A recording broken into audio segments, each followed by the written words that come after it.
it. What? The gleam. I'm in a living room. It's straight out of Dracula. Just as long as there's electricity. Oh, and there's the most marvelous little antique chair. It's exactly what we need in the hall. You know that space next to the table. Jessica, I find it rather disconcerting that you're more interested in antiques than your lost husband. Stay where you are, darling. I'll flick on the lights. That shows a level head. Nothing happened. Keep talking, I'll find you. What will I say? Ow! You're getting closer. Keep talking, count. Oh dear. B3, N27, under the O, 64. Bingo! Darling, you made it. You found me after all this time. But you've aged. Oh yes, you have. Silver threads and all that. Don't give me any of your outdated dialogue, just an apology. For what? For not following my advice and waiting till the others got here. But it puts us a giant step ahead of them to see this room first. Now you sit down over there, and I'll find the lights. I thought you said they didn't work. Well, there must be a master switch somewhere. One of those enormous big levers. I wouldn't venture over there if I were you. I'm perfectly okay. The light board's always near the stage somewhere. Ow! Good, now we're even. I hope you kept up my blues cross. Medicare takes you over in October. Ha-ha! God, this is a dreary place. It's supposed to be. Shh! Here we are. Find it? There are banks of little switches. Ready? Go ahead. How's that? Oh, marvelous. If I were Lawrence and Libby, I'd never forgive you. Try another. This is number 5. It's green! You're making me look like Lon Chaney. Oh, here we are. It's a big lever. Here we go. God, this is a dreadful room, Jessica. It's an exact reproduction, so Mr. Summers said. Oh, but you're right. I wouldn't be caught dead here. Many people have been. Oh, that's good, Whitney. Your sense of humor's coming back. Now, what can we do? Silly girl, have a martini. What a whoppingly brilliant I idea. thought you'd like it. Here, hold these. It does sort of resemble a living room, doesn't it? Except the furniture's all wrong. Oh, well, it's depressing, but I gather it's right for this set. No, I mean it's placed wrong. Hasn't that ever annoyed you? Everything's facing out there. Well, it has to. That's what the audience is. I know that. Oh, God, you are stupid. No, what I mean is, if this were a real living room, then the furniture would be in clusters. Oh, conversational units, as you call it. That's right. Olive? Oh, naturally. Whoops. Now, look. If the furniture weren't facing the audience wouldn't be able to see the actors' faces. Which would be a lot better in some cases. Naturalistic theater, as they call it. Yes, like that dreary little thing we saw off Broadway. Parts of it were enjoyable. You're a dirty old man. Granted. But whoever would invest in a nude version of Hedda Gabler? Other dirty old men. What shall we bring to you? The project, of course. Good idea. Pierced to death, murder, violence and mayhem. But with sophistication. With sophistication. Cheers. Cheers.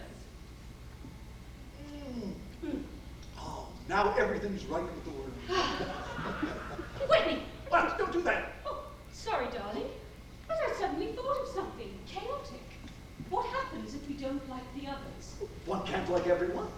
We've signed the contract. Good money.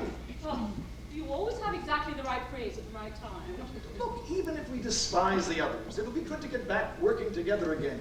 Me sitting at the typewriter, you pacing back and forth, trading ideas. A bickering is what you mean. Well, we didn't really bicker, darling. Perhaps a slight disagreement. Like the time you wanted to hurl a hatchet into that girl's back. Oh, God, aren't we ever going to forget that? It was such a bloody idea. Our readers would have closed the book then and there. From us, they expect pleasant murders. A simple poison, a quick shot in the dark, even a polite stab in the back if it's genteel, like with a hat pin. But hatchets? Ha, really, Whit. You must have been drinking early that day. I was trying to change the pattern. You don't change a pattern that pays off. Paid off. Paid off. But people still read our books, don't they? Yes, in the dentist's office after they're through with National Geographic. We have enough to be more than comfortable the rest of our lives, and I don't regret one moment of it. But you're right. I'm getting excited about working again. You know, it's time our style came back into vogue anyway. We really brought murder to a new high, didn't we? Ah, we were like an art gallery. All these new ones are like butcher shops. You know, God, I wish someone would get here. I feel rather stupid sipping a martini in an empty sound studio. It will soon be bustling with authors, don't worry. They certainly make these sets realistic, don't they? That's the point. This is just canvas. I could swear it was a wall. And that ceiling, I suppose it's for acoustics. Probably. Hello? See no echo. Hello? My voice was changing. Oh, here! Follow the theme. Be right with you. This isn't where we golf, isn't it? Wait until you get where we are. It's a woman. It must be Mildred Maxwell. Oh, I made it! My, those lights are bright, aren't they? Stand in the right color and it'll take 10 years off you. Nothing could do that short of a visit to Lourdes. How do you do? I'm Mildred Z. Maxwell. Ah, we've read everything you've ever written. Why, thank you, dear. A few million more like you and I wouldn't have to be here. You must be Mr. Sutton. Wrong. Oh, I hate to be wrong. Whitney off, and this is my wife, Jessica. Why, of course, the martinis I should have known. Would you like that? Would you like one? Never gets on the job, dear. Coagulates the mind. But let me say, I have read everything you've ever written. Now we're reading. But I had no idea you were so like your books. How do you read? I mean, every one of your murders started out like with a charming couple sipping a martini, and then things happened. It was like a trademark. We have to maintain the image. Besides, we happen to enjoy martinis. So do I, but I never made a career of it. Oh, where are the others? No one else has come yet. Honestly now, what do you think of this whole thing? It should be delightful fun if we don't all end up fighting. Every bee to his own bonnet, I always say. I wondered what you always said. Oh, you are like your books. Marvelous. I wish I were, but it doesn't come off somehow. How do you mean?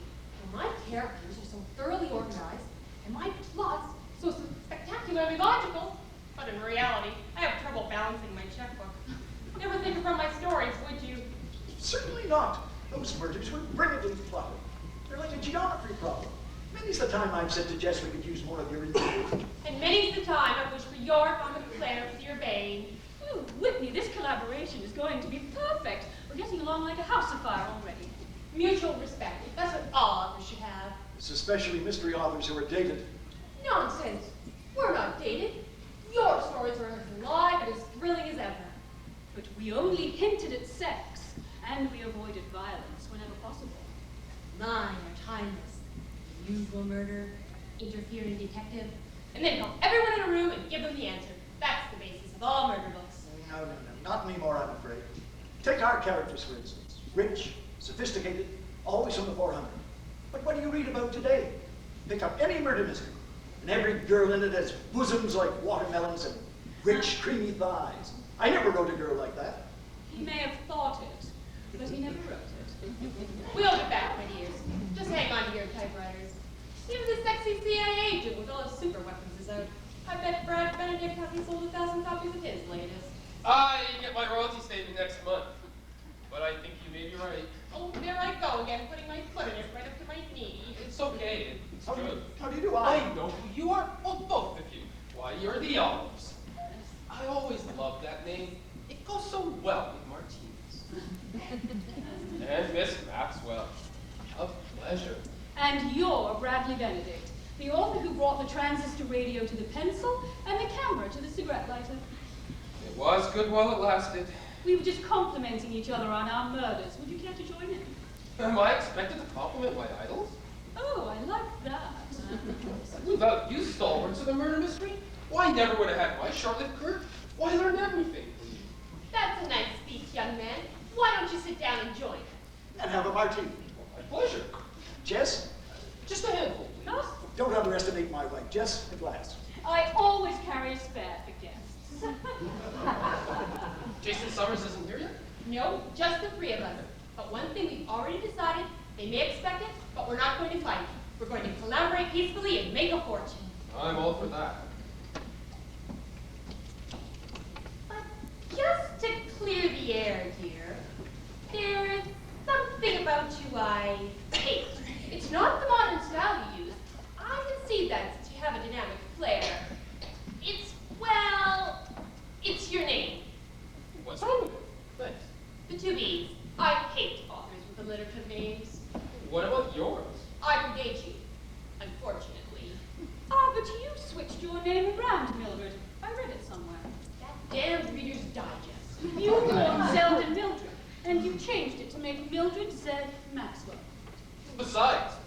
Brad Benedict is my real name. Or actually, Bradley Bruce Benedict. Are you ready for that? I can see. Here's to you. No, chair. Good. You never get them dry enough these days. Wit has the secret. What? I pour the gin into my thermos, then close it. Then I whisper the word, vermouth, in the next room.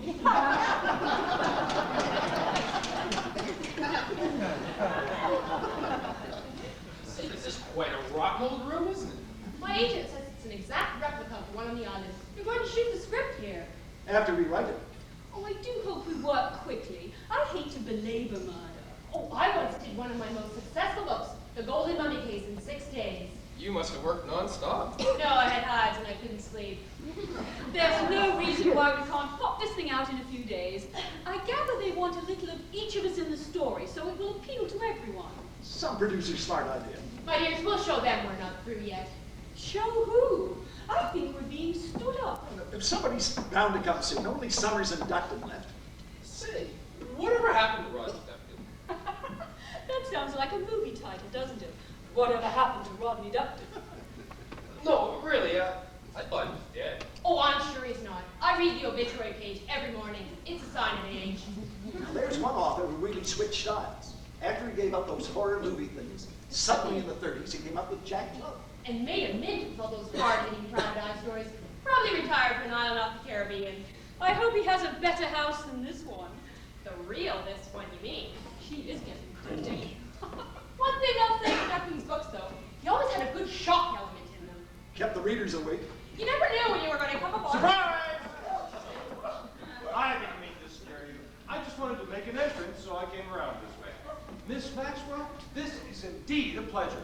I was just rereading The Case of the Black-Eyed Turtle, and I do admire your structure.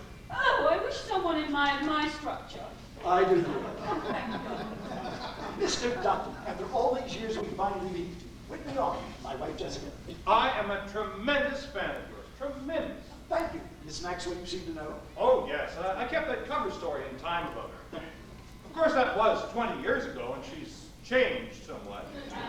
And when did you leave Shangri-La? I detect a note of bitterness which is not apparent in your writing. And this is Brad Benedict. How are you, sir? A pity. What? You are me.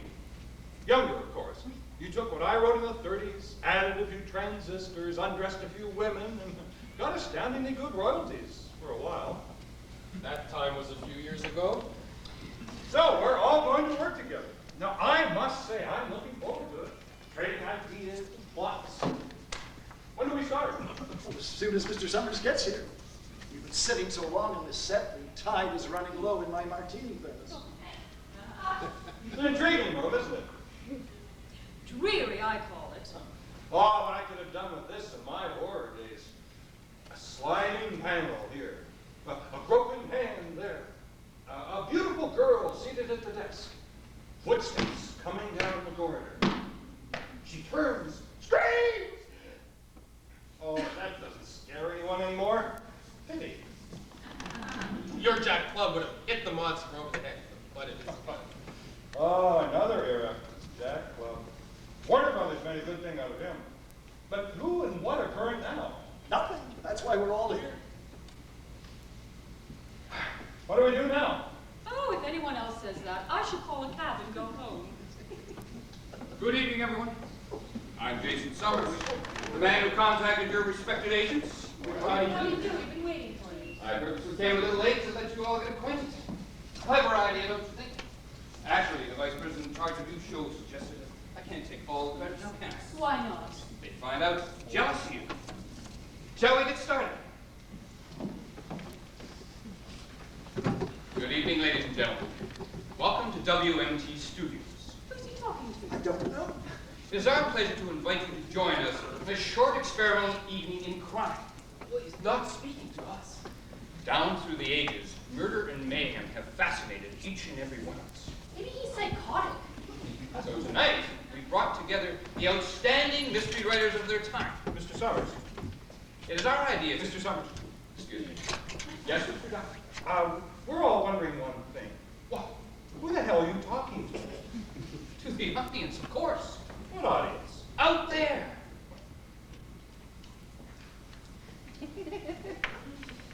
Good God. There are people out there.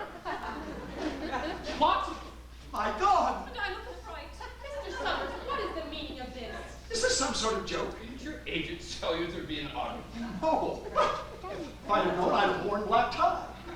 Perhaps it's a shortcoming on my behalf, but there's no harm done, is there? This is just an experiment. More of a game. Murder is hardly a game. We've all made a career out of it. Please sit down. Let me explain. I'm no good in front of audiences. People make me nervous. I think we should all go home. No, I'm fascinated. Let's hear about it. They look like nice people, but there's so many of them. Sorry for the delay, but authors are temperamental too, like actors and everyone else in the creative arts. Now, as I was saying, look at these 5 people, ladies and gentlemen, and what do you see? Genius, that's what you see. 5 brains that have been dedicated to murder. Don't tempt us. WMT Studios has brought together at great expense these 5 minds to collaborate and become one, to bring you the great mystery series of all time, what we hope will be television's finest hour. Now, let me introduce them to you, the faces behind the book jackets, as it were. Does he write his own material? Jessica and Whitney Ball, authors of over 30 bestsellers, former joint presidents of the Crime Writers League and the darlings of international society. You may applaud if you wish.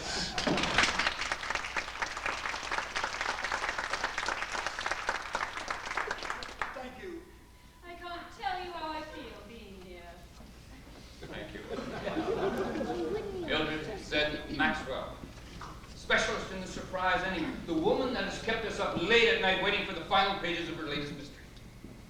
I'm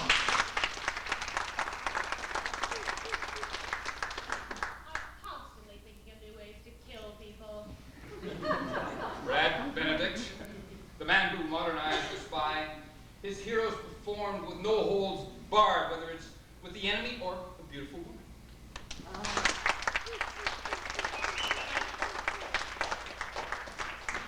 Finally, Rodney Duncan, the gentleman who terrified us when we were young with such monsters as the creeping fiend and the crawling hand and the ghoulish girl, and who later went on to create the master private eye of the 30s, the one and only two-fisted, two-gun Jack Club.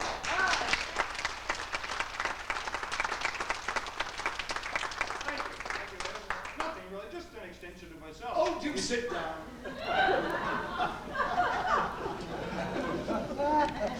It is my idea, or rather the idea of WMT Studios, Watch that or you'll get fired. to combine these talents, to put a little Maxwell here, a splash of Benedict there, a dose of Duckland and a few dashes of olives, and come up with a tossed salad of murder. Block that metaphor. This stage setting that you see before you is the exact reproduction of the living room of Vulture's vault. Does everything have to be alliterative? From the time that the Buccaneers sailed the Spanish Main, there's been a house on a small island off the coast of Jamaica that's been shrouded in mystery. That house is called Vulture's Vault. That famous pirate Redbeard built it with slave labor, stored his riches here, and died in this very room that we've copied for you. During the 20s, Vulture's Vault was used as a storage depot for liquor being run illegally into the United States. And, sold in 1931 to Morgan Fitzby. It is the island where the multimillionaire recluse met his unfortunate end. A knife protruding from his back. This dialogue is terrible. Appalling. Miss Maxwell, I'm not a successful author like you. Your turn will come. If he doesn't shut up soon, the audience will leave. Hang on, it can't get much worse. If there are any reviewers out there, that's what's known as a quotable line.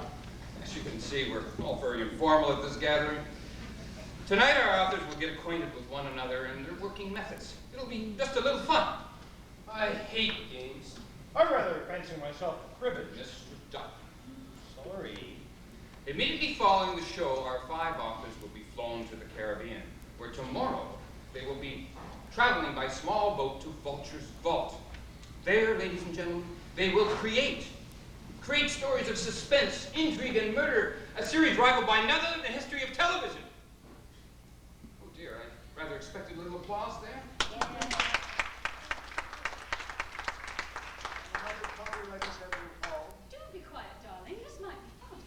series will be shot on this very set, with leading actors of a bygone era. WMT will bring back stars who, along with these authors, we've almost forgotten. I beg your pardon. Remind you of the ironclad contracts that our lawyers have drafted up, and of the salaries you're being paid, and of the fact that your combined sales over the past 2 years haven't equaled 1 month of the country's bestseller, Sex for Profit. Is the 30-cent meeting? I could drink hemlock. Jack Club would blast his way out of here. I should have planted a pony that I saw him last week. Now for our get acquainted game. The envelope, please. Oh, this is too much. Price Waterhouse is everywhere. Inside here are 12 slips of paper. Each slip has a word on it. That word is the motive. There are such things as greed, lust, money, etc. I shall have you, Miss Maxwell, pick one slip of paper. I like password better. You can toss the motive around until you come up with a plot. We'll watch your minds mesh as you collaborate together. Isn't this exciting? Are we allowed to answer? No. And with this, and the publicity we shall receive when you arrive at Vulture's Vault, the series will be pre-sold. When do we start work? The day after tomorrow. After an early morning press conference, we will be left entirely alone to create. Wait a minute. Who creates in the kitchen? The only thing I do properly is quiche Lorraine. Oh, what cheese do you use? Swiss or Gruyere? Gruyere. You will be given the proper retinue of servants. Your only responsibility is to come back with 13 plots in 3 weeks. All right, Miss Maxwell. Draw the motive. This is deadlier than the draft lottery. Read it, please. Murder Jason Summers. Just trying for a little humor. Somebody's got to entertain those people. It says jealousy. Oh, that's as original as sin. Perfect. Now I shall just disappear here in the corner and you can begin plotting. Well, I can't just sit here and think up a plot. I always do my best work in the early morning. Oh, I have to slouch in a chair for weeks before I come up with something workable. Now look, if any of you out there would like to go for a smoke or something, I'll ring a bell when we come up with a good jealousy plot. I'm jealous of anyone who isn't here. I have a plot that's been kicking around for some time. Oh, why don't I give it to you and we can toss it around? Oh, there's that salad again. I hope none of you paid to get in here. The press always gets passes. Well, they're getting their money's worth. Now, all I've got worked on in this plot is the middle and the end. Oh, by the way, I hope you've all read my books. They are available in paperback, you know, unless, of course, you like Miss hardcover. Maxwell, please, no commercials. All right, then. Here's my plot. We have the usual husband that's married a woman for her money. She is rich, prominent, and a bitch. Oh, am I allowed to say words like that? Censorship is at a new low, but on the program we simply call her a bad woman. All right, then. The wife is a bad woman. She is tired of the husband and is about to divorce him. He will be left with nothing, so naturally, this being a murder story, he decides to kill her. I realize this is all very usual so far, but Mildred said Maxwell always has surprises up her typewriter. Now, this husband, oh dear, I can't tell stories well. I wish you could see the characters as I do. They can, Miss Maxwell. Just use your imagination. Describe them, and we shall see them. All right, I'll try. The husband plots the murder most ingeniously. He has gotten hold of a third cousin or old ne'er-do-well classmate or someone like that who's paying him to be an accomplice. This middle scene is between the two men. The husband, we'll call him George, should be good-looking in a way, dressed in a nice suit. That's it! That's exactly what he should look like. Oh, isn't imagination wonderful? It's an appallingly bad suit. Look at the cut. Sorry, darling. He is nice looking. Oh dear, I forgot. He has a broken arm. That's the most important plot point. Now for the ne'er-do-well. He is, of course, ne'er-do-well looking. That's right, perfect. George is just finishing plotting his intriguing murder. He says,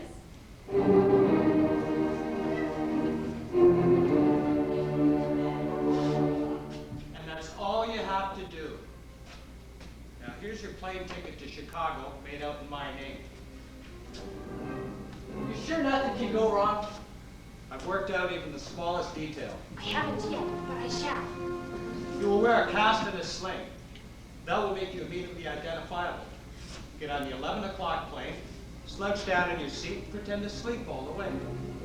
No one will pay any attention to what you look like, just that you have a broken arm. Tomorrow, there will be 80 some odd passengers who will swear I was on flight 752 at the time of the murder. Let us hope so. It's foolproof. At 11:30, while you are somewhere between New York and Chicago, I shall get rid of Martha. And there's nothing the authorities will be able to prove. Sure, I'm the one with the best motive, but I was apparently 30,000 feet above the ground at the time it happened. A perfect alibi. I shall take the 12:30 flight to Chicago under an assumed name and be there when Martha's body is discovered. I shall be properly shocked, attend the funeral as a dutiful husband should, and inherit the estate. Oh, so reluctantly. And it's not a thing Roger will be able to prove. So Roger's in bed? Oh, yes. Martha always has a new man. Ready, willing, and younger. You're sure they can't connect you with you anyway? How could they? As far as anyone knows, we haven't seen each other in 15 years. Well, then there's one thing you've overlooked. Which is? The money. Oh, dear. I'll be thinking about you at 11:30 today. And I'll be thinking of the future.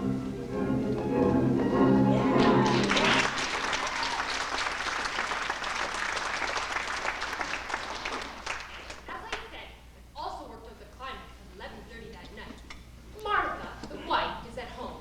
I suppose she best be dressed in something satin. They always seem to be. And she better be lovely, yet a trifle hard. Ah, very good. Yes, that's Martha. Perhaps she's talking with this Roger on the phone. Yes, Roger, darling. Wait a minute. We need more atmosphere.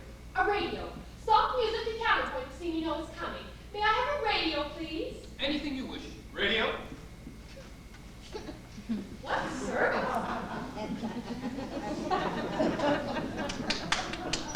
Thank you. You're welcome. Should be playing music. They share music. Martha is on the phone. He's gone. A quick divorce and then we'll be together. No, he leaves on the 11 o'clock flight from Newark Airport. The poor thing won't be able to carry all his luggage with that broken arm. He'll have to take a sky cab. That will really hurt him. What? Oh, Mexico, I think. Divorce is overnight. Of course you can, darling. I wouldn't dream of going alone. First thing in the morning, Roger. Why not lunch at 1? No, pick me up here. Until then. Yes, I am too.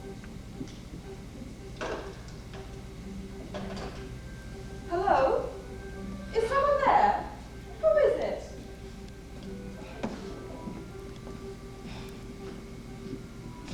Hello, Martha. What are you doing here?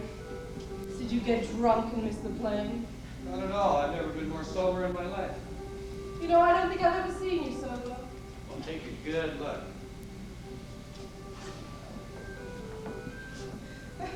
You are sober. It's because you have to buy your own scotch now. You can get out. I've had my last look at you. How great you are. Just what does that mean? I'm going to kill you. Don't be ridiculous. I'm serious, Martha.